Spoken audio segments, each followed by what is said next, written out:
Page 22. Caitlin. Caitlin had never liked this God's Wood.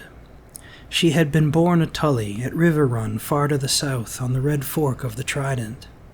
The God's Wood there was a garden bright and airy, where tall redwoods spread dappled shadows across tinkling streams.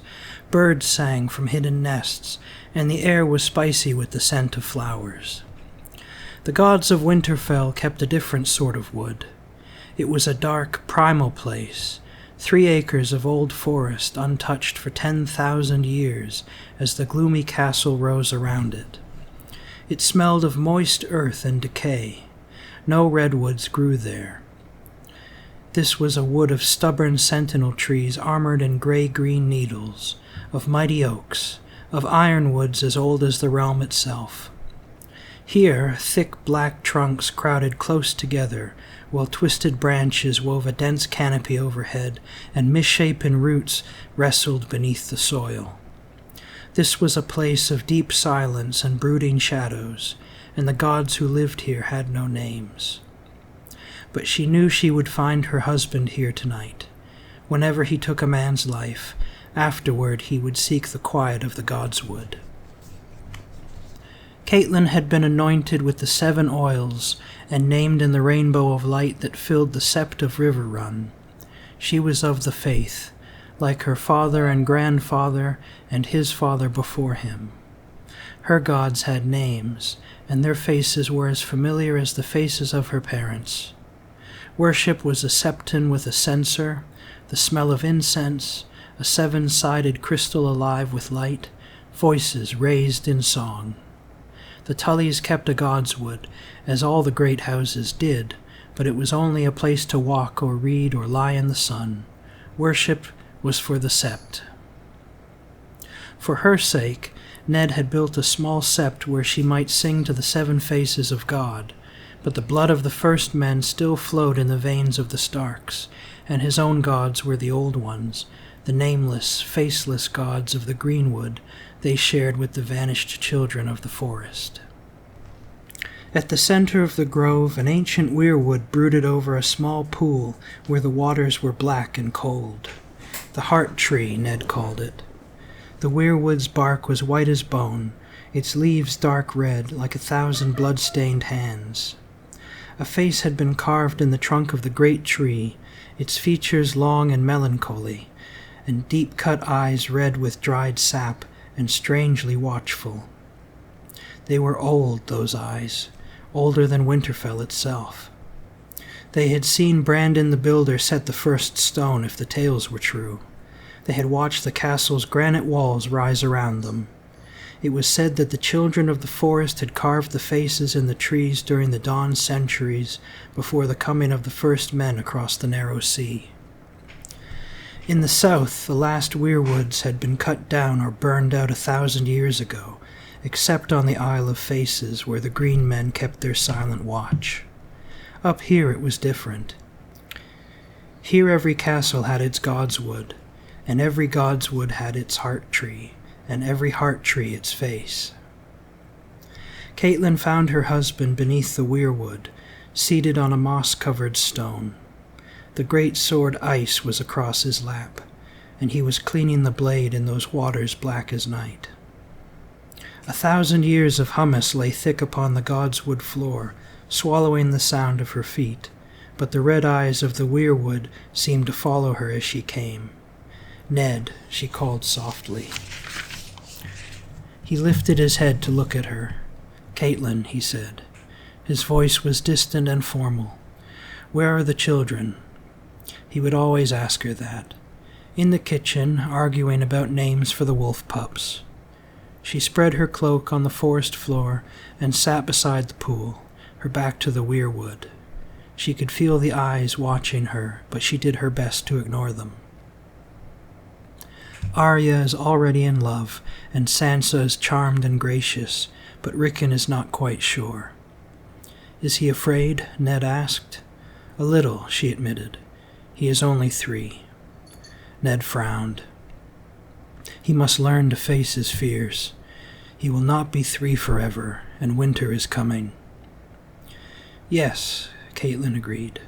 The words gave her a chill, as they always did. The Stark words. Every noble house had its words. Family mottos, touchstones, prayers of sorts. They boasted of honor and glory, promised loyalty and truth, swore faith and courage. All but the Starks. Winter is coming, said the Stark words. Not for the first time, she reflected on what a strange people these Northerners were. The man died well, I'll give him that, Ned said. He had a swatch of oiled leather in one hand. He ran it lightly up the greatsword as he spoke, polishing the metal to a dark glow. I was glad for Bran's sake. You would have been proud of Bran. I am always proud of Bran, Caitlin replied, watching the sword as he stroked it. She could see the rippling deep within the steel, where the metal had been folded back on itself 100 times in the forging. Caitlin had no love for swords, but she could not deny that ice had its own beauty. It had been forged in Valeria, before the doom had come to the old freehold, when the ironsmiths had worked their metal with spells as well as hammers. 400 years old it was, and as sharp as the day it was forged. The name it bore was older still, a legacy from the Age of Heroes, when the Starks were kings in the north. He was the 4th this year, Ned said grimly. The poor man was half mad. Something had put a fear in him so deep that my words could not reach him. He sighed. Ben writes that the strength of the Night's Watch is down below 1,000. It's not only desertions. They are losing men on rangings as well. Is it the wildlings? She asked. Who else? Ned lifted ice, looked down the cool steel length of it, and it will only grow worse.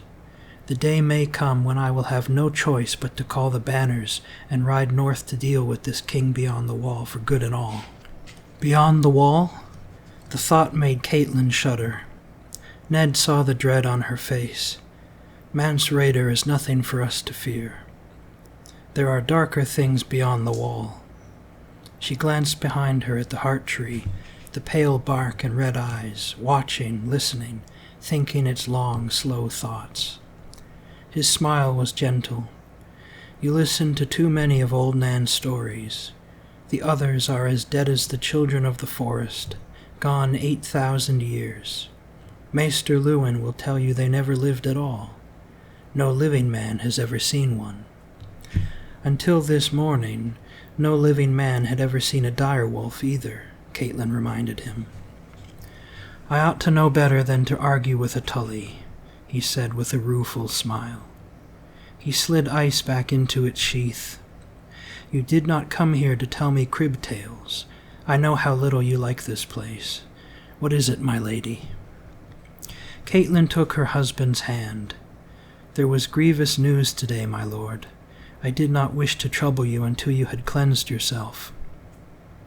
There was no way to soften the blow, so she told him straight. I am so sorry, my love. Jon Arryn is dead. His eyes found hers, and she could see how hard it took him, as she had known it would. In his youth, Ned had fostered at the Eyrie, and the childless Lord Arryn had become a second father to him and his fellow ward, Robert Baratheon. When the Mad King Aerys II Targaryen had demanded their heads, the Lord of the Eyrie had raised his moon and falcon banners in revolt rather than give up those he had pledged to protect. And one day, 15 years ago, this second father had become a brother as well, as he and Ned stood together in the sept at Riverrun to wed 2 sisters, the daughters of Lord Hoster Tully. John, he said, is this news certain? It was the king's seal, and the letter is in Robert's own hand. I saved it for you. He said Lord Arryn was taken quickly. Even Maester Pycelle was helpless, but he brought the milk of the poppy, so John did not linger long in pain. That is some small mercy, I suppose, he said. She could see the grief on his face, but even then he thought first of her. Your sister, he said, and John's boy. What word of them? The message said only that they were well, and had returned to the Eyrie, Caitlin said. I wish they had gone to Riverrun instead. The Eyrie is high and lonely, and it was ever her husband's place, not hers. Lord John's memory will haunt each stone. I know my sister. She needs the comfort of family and friends around her. Your uncle waits in the vale, does he not? John named him Knight of the Gate, I'd heard. Caitlin nodded. Brynden will do what he can for her and for the boy. That is some comfort, but still. Go to her, Ned urged. Take the children. Fill her halls with noise and shouts and laughter. That boy of hers needs other children about him, and Liza should not be alone in her grief. Would that I could, Caitlin said. The letter had other tidings. The king is riding to Winterfell to seek you out. It took Ned a moment to comprehend her words, but when the understanding came, the darkness left his eyes. Robert is coming here? When she nodded, a smile broke across his face. Caitlin wished she could share his joy, but she had heard the talk in the yards. A dire wolf dead in the snow, a broken antler in its throat. Dread coiled within her like a snake, but she forced herself to smile at this man she loved, this man who put no faith in signs. I knew that would please you, she said. We should send word to your brother on the wall. Yes, of course, he agreed. Ben will want to be here. I shall tell Master Luwin to send his swiftest bird. Ned rose and pulled her to her feet. Damnation, how many years has it been? And he gives us no more notice than this? How many in his party did the message say? I should think 100 knights at the least, with all their retainers, and half again as many free riders. Cersei and the children travel with them. Robert will keep an easy pace for their sakes, he said. It is just as well. That will give us more time to prepare. The Queen's brothers are also in the party, she told him. Ned grimaced at that. There was small love between him and the Queen's family, Caitlin knew. The Lannisters of Casterly Rock had come late to Robert's cause, when victory was all but certain, and he had never forgiven them. Well, if the price for Robert's company is an infestation of Lannisters, so be it. It sounds as though Robert is bringing half his court. Where the king goes, the realm follows, she said. It will be good to see the children. The youngest was still sucking at the Lannister woman's teat the last time I saw him. He must be, 5 by now? Prince Tommen is 7, she told him, the same age as Bran. Please, Ned, guard your tongue. The Lannister woman is our queen, and her pride is said to grow with every passing year. Ned squeezed her hand. There must be a feast, of course, with singers, and Robert will want to hunt. I shall send Jory south with an honor guard to meet them on the King's Road and escort them back. Gods, how are we going to feed them all? On his way already, you said? Damn the man. Damn his royal hide. Page 28, Daenerys. Her brother held the gown up for her inspection. This is beauty. Touch it. Go on. Caress the fabric. Dany touched it. The cloth was so smooth that it seemed to run through her fingers like water. She could not remember ever wearing anything so soft. It frightened her. She pulled her hand away. Is it really mine? A gift from the Magister Illyrio, Viserys said, smiling. Her brother was in a high mood tonight. The color will bring out the violet in your eyes, and you shall have gold as well, and jewels of all sorts. Illyrio has promised. Tonight you must look like a princess. A princess, Dany thought. She had forgotten what that was like. Perhaps she had never really known. Why does he give us so much, she asked. What does he want from us? For nigh on half a year they had lived in the Magister's house, eating his food, pampered by his servants. Dany was 13, old enough to know that such gifts seldom come without their price here in the free city of Pentos. Illyrio is no fool, Viserys said. He was a gaunt young man with nervous hands and a feverish look in his pale lilac eyes. The Magister knows that I will not forget my friends when I come into my throne. Dany said nothing. Magister Illyrio was a dealer in spices, gemstones, dragonbone, and other less savory things. He had friends in all of the 9 free cities, it was said, and even beyond, in Vaes Dothrak and the fabled lands beside the Jade Sea. It was also said that he'd never had a friend he wouldn't cheerfully sell for the right price. Dany listened to the talk in the streets, and she heard these things, but she knew better than to question her brother when he wove his webs of dream. His anger was a terrible thing when roused. Viserys called it waking the dragon. Her brother hung the gown beside the door. Illyrio will send the slaves to bathe you. Be sure you wash off the stink of the stables. Khal Drogo has 1,000 horses. Tonight he looks for a different sort of mount. He studied her critically. You still slouch. Straighten yourself.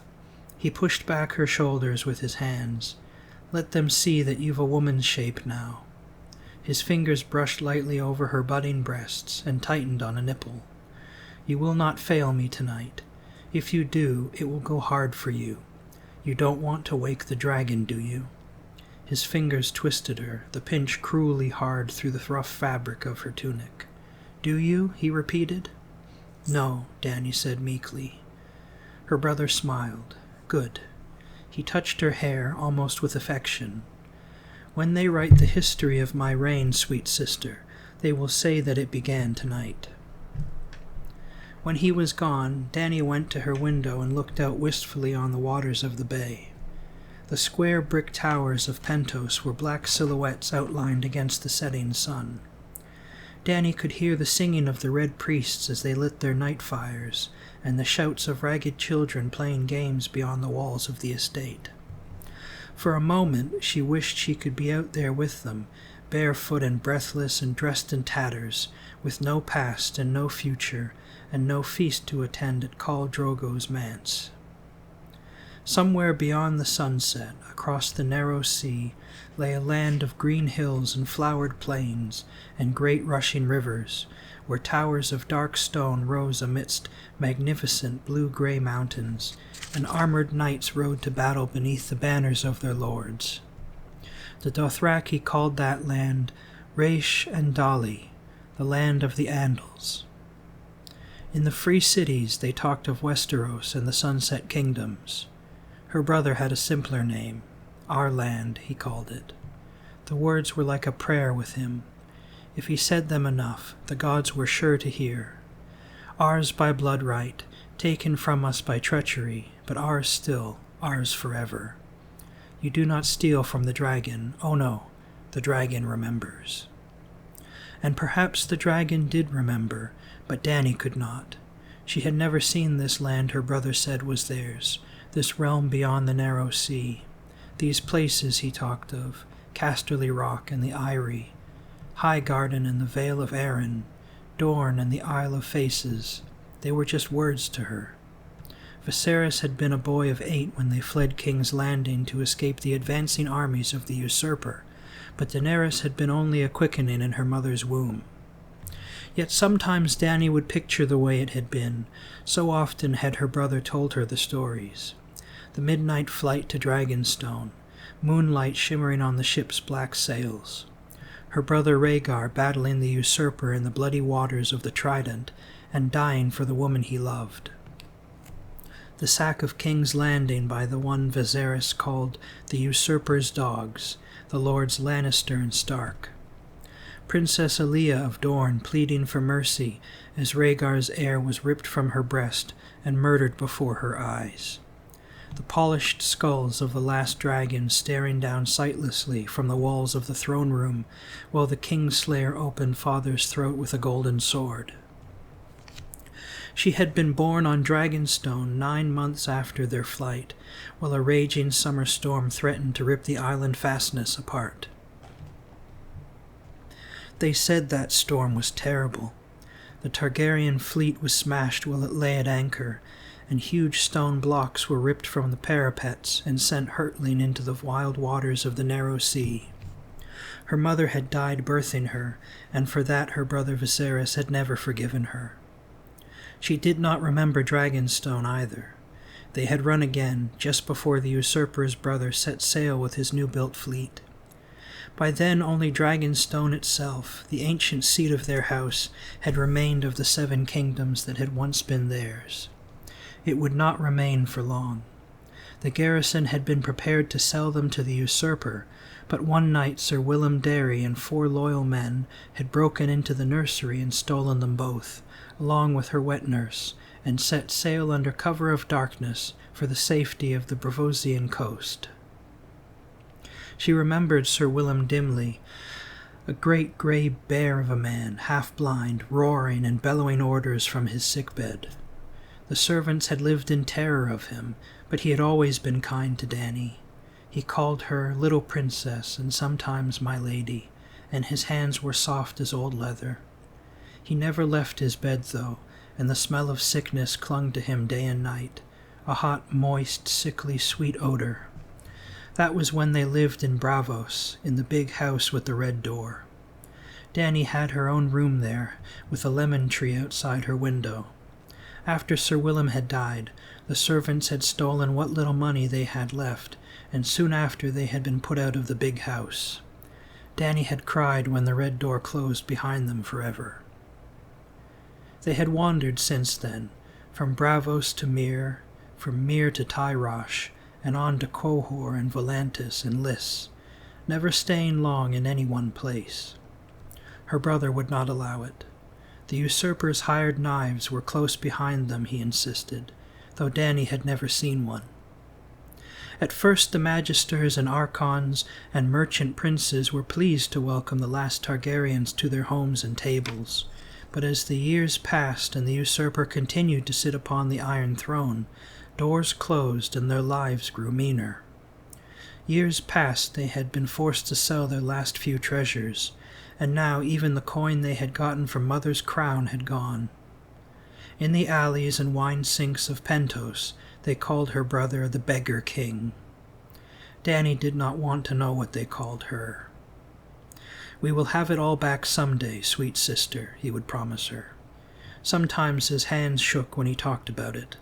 The jewels and the silks, Dragonstone and King's Landing, the Iron Throne and the 7 kingdoms, all they have taken from us, we will have it back. Viserys lived for that day. All that Daenerys wanted back was the big house with the red door, the lemon tree outside her window, the childhood she had never known. There came a soft knock at her door. "Come," Dany said, turning away from the window. Illyrio's servants entered, bowed, and set about their business. They were slaves, a gift from one of the Magister's many Dothraki friends. There was no slavery in the free city of Pentos.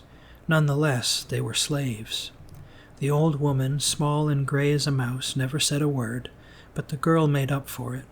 She was Illyrio's favorite, a fair-haired, blue-eyed wench of 16 who chattered constantly as she worked. They filled her bath with hot water brought up from the kitchen and scented it with fragrant oils. The girl pulled the rough cotton tunic over Dany's head and helped her into the tub. The water was scalding hot, but Daenerys did not flinch or cry out. She liked the heat. It made her feel clean. Besides, her brother had often told her that it was never too hot for a Targaryen. "Ours is the house of the dragon," he would say. "The fire is in our blood." The old woman washed her long, silver-pale hair and gently combed out the snags, all in silence. The girl scrubbed her back and her feet and told her how lucky she was. Drogo is so rich that even his slaves wear golden collars. 100,000 men ride in his Khalasar, and his palace in Vaes Dothrak has 200 rooms and doors of solid silver. There was more like that, so much more. What a handsome man the Khal was, so tall and fierce, fearless in battle, the best rider ever to mount a horse, a demon archer. Daenerys said nothing. She had always assumed that she would wed Viserys when she came of age. For centuries the Targaryens had married brother to sister since Aegon the Conqueror had taken his sisters to bride. The line must be kept pure, Viserys had told her 1,000 times. Theirs was the king's blood, the golden blood of old Valyria. the blood of the dragon. Dragons did not mate with the beasts of the field, and Targaryens did not mingle their blood with that of lesser men. Yet now Viserys schemed to sell her to a stranger, a barbarian. When she was clean, the slaves helped her from the water and toweled her dry. The girl brushed her hair until it shone like molten silver, while the old woman anointed her with the spice-flower perfume of the Dothraki plains, a dab on each wrist, behind her ears, on the tips of her breasts, and one last one cool on her lips, down there between her legs. They dressed her in the wisps that Magister Illyrio had sent up, and then the gown, a deep plum silk to bring out the violet in her eyes. The girl slid the gilded sandals onto her feet, while the old woman fixed the tiara in her hair and slid golden bracelets crusted with amethysts around her wrists. Last of all came the collar, a heavy golden torque emblazoned with ancient Valyrian glyphs. "Now you look all a princess," the girl said breathlessly when they were done. Dany glanced at her image in the silvered looking-glass that Illyrio had so thoughtfully provided. A princess, she thought, but she remembered what the girl had said, how Khal Drogo was so rich even his slaves wore golden collars. She felt a sudden chill, and goose-flesh pimpled her bare arms. Her brother was waiting in the cool of the entry hall, seated on the edge of the pool, his hand trailing in the water. He rose when she appeared and looked her over critically. "Stand there," he told her. "Turn around. Yes, good. You look regal," Master Illyrio said. "Regal," Magister Illyrio said, stepping through an archway. He moved with surprising delicacy for such a massive man. Beneath loose garments of flame-colored silk, rolls of fat jiggled as he walked. Gemstones glittered on every finger, and his man had oiled his forked yellow beard until it shone like real gold. "May the Lord of Light shower you with blessings on this most fortunate day, Princess Daenerys," the Magister said as he took her hand. He bowed his head, showing a thin glimpse of crooked yellow teeth through the gold of his beard. "She is a vision, Your Grace, a vision," he told her brother. "Drogo will be enraptured." "She's too skinny," Viserys said. His hair, the same silver blonde as hers, had been pulled back tightly behind his head and fastened with a dragon bone brooch. It was a severe look that emphasized the hard, gaunt lines of his face. He rested his hand on the hilt of the sword that Illyrio had lent him and said, "Are you sure that Khal Drogo likes his women this young?" "She has had her blood. She is old enough for the call," Illyrio told him. "Not for the first time. Look at her.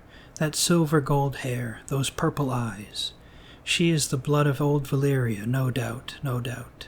And high-born, daughter of the old king, sister to the new, she cannot fail to entrance our Drogo." When he released her hand, Daenerys found herself trembling. "I suppose," her brother said doubtfully, "the savages have queer tastes. Boys, horses, sheep. Best not suggest this to Khal Drogo," Illyrio said. Anger flashed in her brother's lilac eyes. "Do you take me for a fool?" The Magister bowed slightly. "I take you for a king. Kings lack the caution of common men. My apologies if I have given offense." He turned away and clapped his hands for his bearers. The streets of Pentos were pitch dark when they set out in Illyrio's elaborately carved palanquin.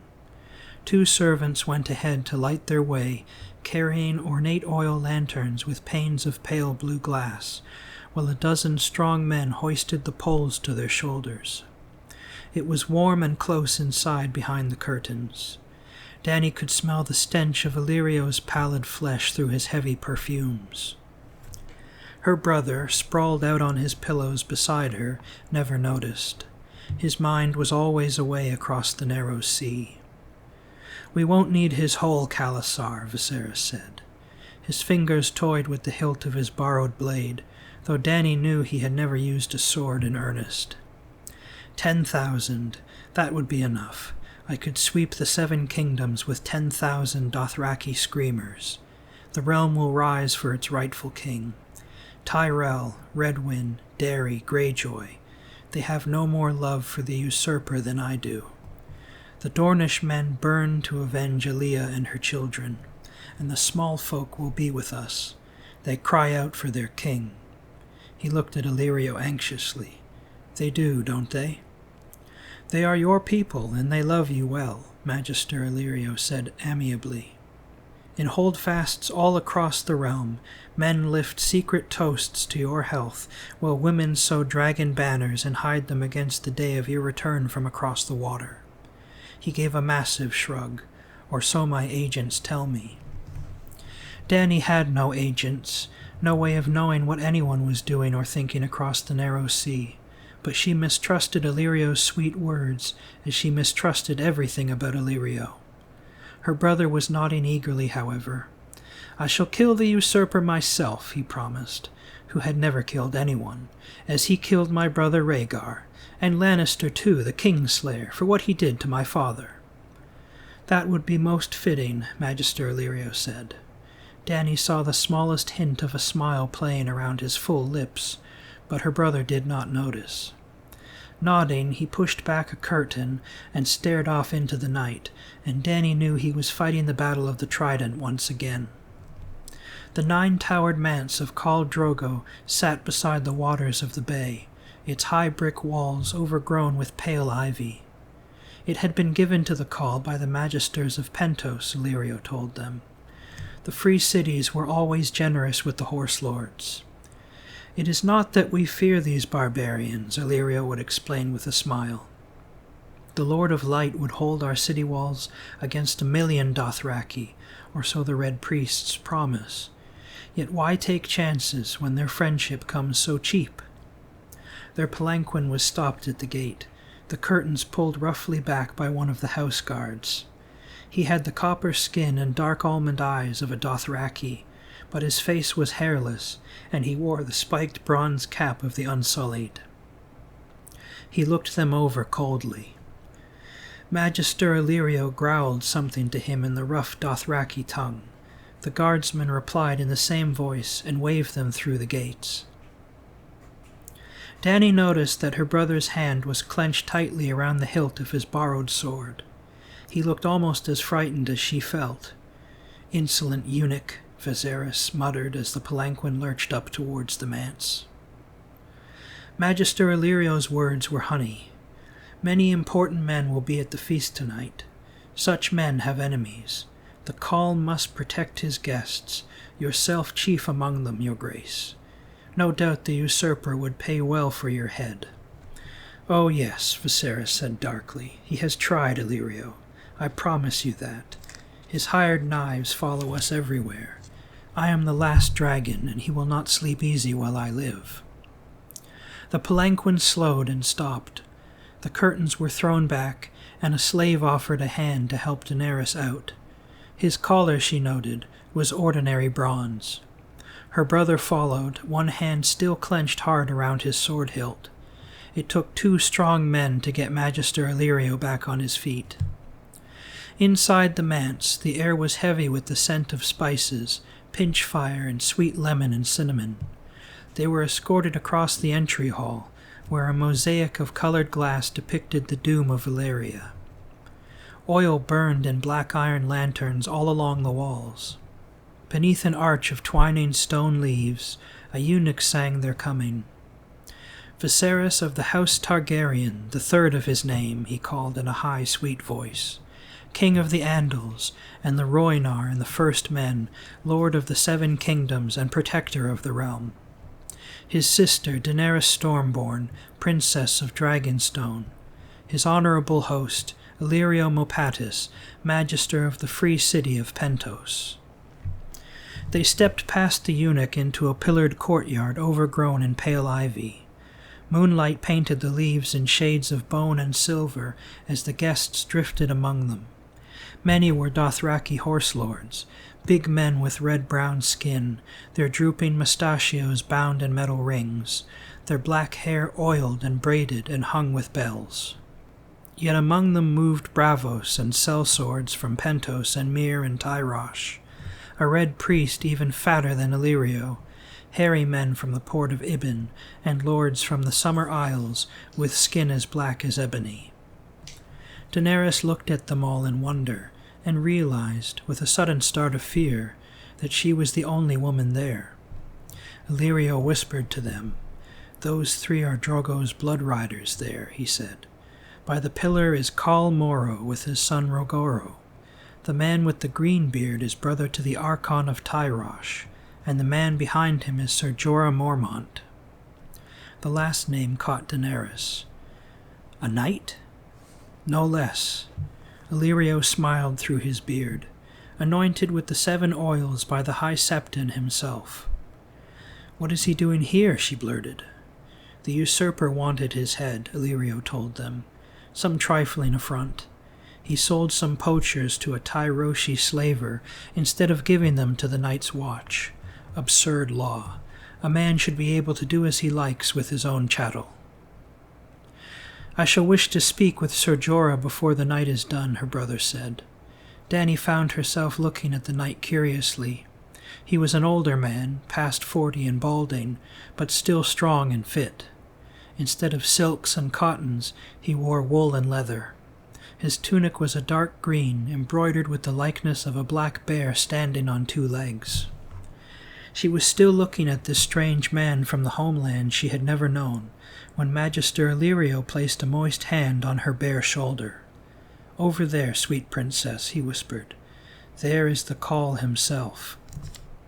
Dany wanted to run and hide, but her brother was looking at her, and if she displeased him, she knew she would wake the dragon. Anxiously, she turned and looked at the man Viserys hoped would ask to wed her before the night was done. The slave girl had not been far wrong, she thought. Khal Drogo was a head taller than the tallest man in the room, yet somehow light on his feet, as graceful as the panther in Illyrio's menagerie. He was younger than she'd thought, no more than 30. His skin was the color of polished copper, his thick mustachios bound with gold and bronze rings. "I must go and make my submissions," Magister Illyrio said. "Wait here. I shall bring him to you." Her brother took her by the arm as Illyrio waddled over to the Khal, his fingers squeezing so hard that they hurt. "Do you see his braid, sweet sister?" Drogo's braid was black as midnight and heavy with scented oil, hung with tiny bells that rang softly as he moved. It swung well past his belt, below even his buttocks, the end of it brushing against the back of his thighs. "You see how long it is," Viserys said. "When Dothraki are defeated in combat, they cut off their braids in disgrace, so the world will know their shame. Khal Drogo has never lost a fight. He is Aegon, the Dragon Lord, come again, and you will be his queen." Dany looked at Khal Drogo. His face was hard and cruel, his eyes as cold and dark as onyx.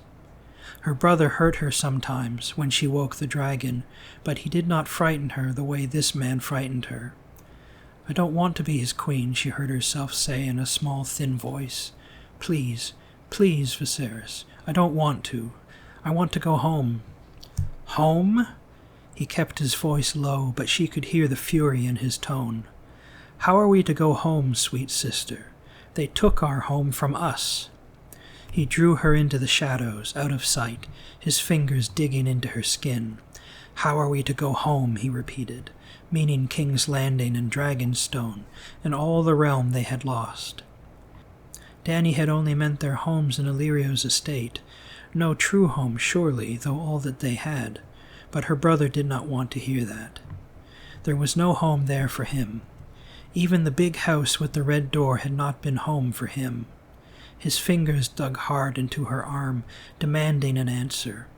"I don't know," she said at last, her voice breaking. Tears welled in her eyes. "I do," he said sharply. "We go home with an army, sweet sister, with Khal Drogo's army. That is how we go home. And if you must wed him and bed him for that, you will." He smiled at her. "I'd let his whole Khalasar fuck you if need be, sweet sister. All 40,000 men, and their horses too, if that was what it took to get my army. Be grateful it is only Drogo. In time you may even learn to like him. Now dry your eyes. Illyrio is bringing him over, and he will not see you crying." Dany turned and saw that it was true.